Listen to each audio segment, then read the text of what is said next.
Hi, yes, it is I again.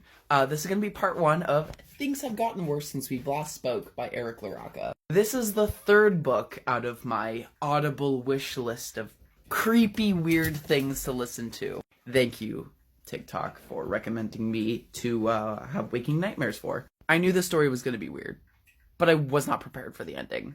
So, not sponsored by Audible, but I prefer to listen to audiobooks because I can't sit down for more than 5 minutes anymore. And the easiest way for me to consume media. So the premise of the story, there are two main characters corresponding via email and instant messenger in the early 2000s. Main characters, Agnes Petrella and Zoe Cross. At the very beginning of the book, it is made known that Agnes is not alive anymore, and these chat logs were uncovered for an investigation in her death. Immediate spoiler alert. So intro to the book is like, these chat logs were uncovered by, this person, this site that was active in the early 2000s. Thank you to Detective blah blah blah name for being so kind to let us have access to these chat logs to further understand the death of Agnes and what happened.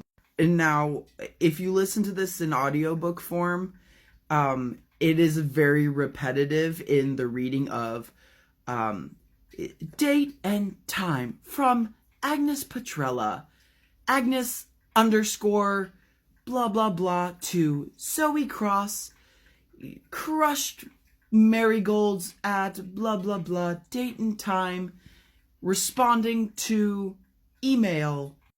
That's pretty much like a good portion of the book is just to Agnes from Zoe to Agnes, over and over and over. So 2 hours of that, it did kind of get annoying after a while. So how this started off was Agnes and Zoe met via email in an LGBTQ forum. Agnes was trying to sell like an apple peeler from like the 1800s that was owned by her great-great-grandma. She wanted it to go to a good home because she needed rent money. She didn't disclose that she needed money. She just put up an ad with a full backstory of this exquisite collector's item of a vintage apple peeler. Just a full detail of trying to sell this vintage apple peeler that was cherished by her family. And Zoe emailed Agnes in interest of this apple peeler, and that's how they began corresponding with each other.